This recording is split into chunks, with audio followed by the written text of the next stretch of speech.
There will be business questions. What industry are you going to work in? Where are you going to move to? Are you going to move for a job? Are you going to, can I just bail on this thing? I don't think this hat works, man. This hat sucks. Are you going to take a job with a startup for a little less salary and a little more upside? Are you going to take something more reasonable that gives you a bigger salary? There will be personal questions. Are you going to get married? Who are you going to marry? Maybe you don't want to get married. Maybe you're already married. Are you going to have kids? How many? The funny thing about most of these questions is that the answers are probably going to find you. You're not going to find them. You're probably going to be dating a girl for a long time, and then at the last second, you end up marrying somebody else. I wanted to get married and have one daughter. Did that happen to you already? It's a little young. I wanted to get married, have one daughter at age 40 who thought I was the absolute coolest thing in the world. At age 37, I had 4 boys who thought I was the biggest dork in the world. And I'll get home from like 12 days of being on the road and say, hi, kids, and they're watching Cartoon Network and they barely lift an eye. So stuff happens you don't expect. I guarantee you some people in this room will have a family member who has some conundrum happen, and they'll push pause in their life to help out their family member. I bet if you polled the majority of business executives in the world, an overwhelming majority are not doing what they had planned to do.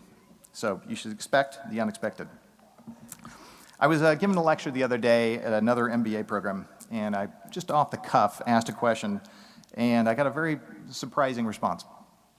I said, how many of you are here to learn, as opposed to how many of you are here as a lever to get a job? 100% of the hands rose for the job. I scratched my head. I was like, that just does not seem, how have we influenced these kids to feel like that? MBA students, Los Angeles, maybe they're a little more Paris Hiltonized. But I look at the compensation you get from your work as opposed to the ancillary. You get compensation, you get knowledge, you get skill, you get relationships. All 4 of those components are probably the biggest things that you take away. If you think about it, in the world we live in, we own 100% of our knowledge. We own 100% of our skill. We own 100% of our relationship. Do we own 100% of our salary? Not even close. You get your check, Uncle Sam has already taken 40% of it, and I guarantee you the rest of the world has picked away the other 60, and before you know it, you have nothing until you're substantially into your career. So I promise you, focus on those things, knowledge, skills, relationships. Those really matter. Those make you a better person. Those set you up to do better in life. I would propose that you guys are all the choreographers of your own career. So you're in charge of your own career choreography. Leverage, fight, do everything you can in your power when you get those jobs to make sure that you're not getting shortchanged on knowledge, relationships, and skill. Money follows talent, money follows greatness, money follows smartness. The money will come. Focus on those things. I have this little film company, and we do documentaries. Ironically, we just did a documentary at Purdue on the Rube Goldberg contest. And if you don't like Purdue, you'll love the movie. That's all I'll say. What's the percentage of people who like Purdue in this room? Probably not very high. Okay. Sorry, I didn't hear you. The next movie we're doing is called Billionaire.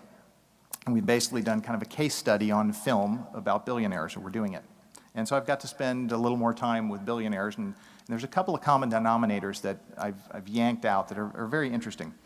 The first one, billionaires have a voracious appetite for knowledge. They never stop. They're just constantly reading and trying to suck out information.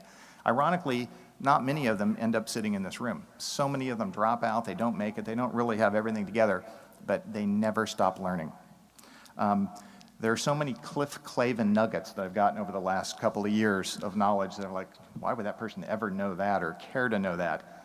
But in aggregate, when you have tons of knowledge, it's amazing the synergy that can happen by knowing this weird piece of information, this piece of information, you add them together, and you create something bigger and you add value.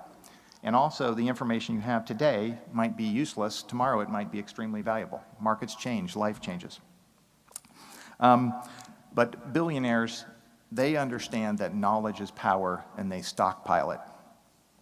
Another thing that's probably the most profound that I've gathered is that billionaires and successful people have an innate ability to understand when to do things right and when to do things right now.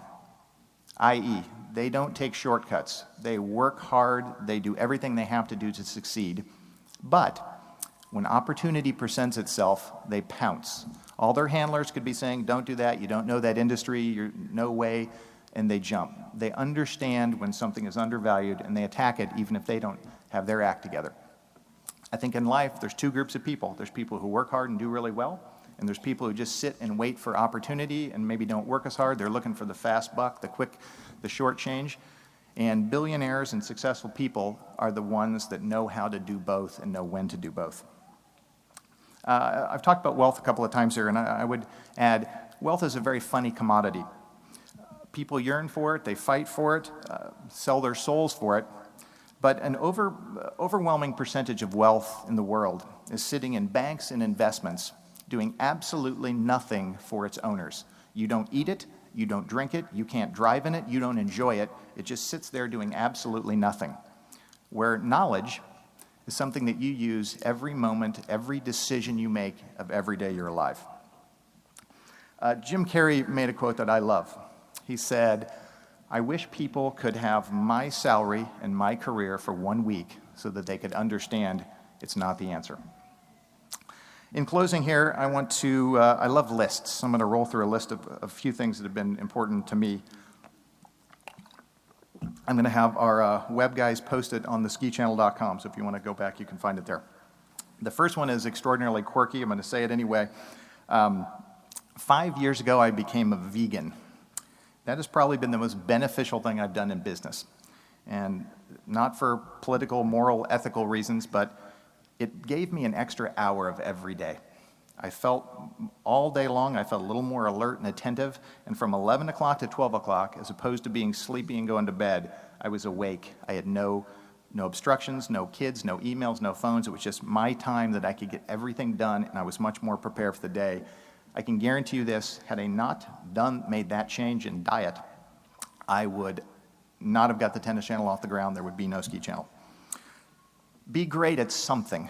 Take one skill and make sure you're great at it. In the tennis world, Pete Sampras and Andy Roddick, they've got gigantic serves. They'll be 2-5 in the fifth, second serve at 15-40, and they come up with an ace. They've got that thing that they can default to.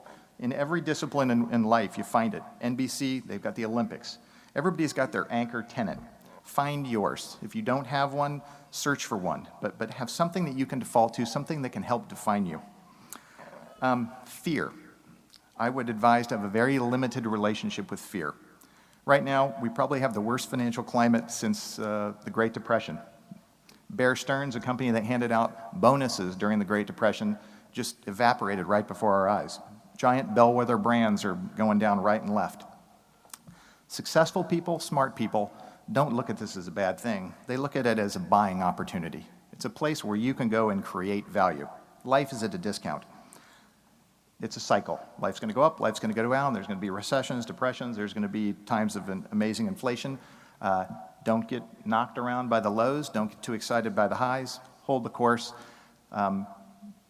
Prove to me that with a population that's growing, we're going to need less stuff. It's not reality. We're going to need more stuff, we're going to have more people, economies are going to grow, and everything's going to be great. Again, I'm not remotely advocating being overly interested in money, but if you are, stay close to it. If you look at companies, quite often the people who are closest to the money get the most of it. Sales reps in many companies make more than CEOs and executive managers. So I've long since lost interest in money, but if you are, that's a good thought. Be nimble.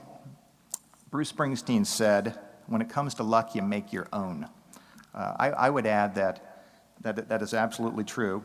At the same time, you could work your whole life doing one thing, work really hard, be great at it, and if you pass on one opportunity, you could have passed on something bigger than you created.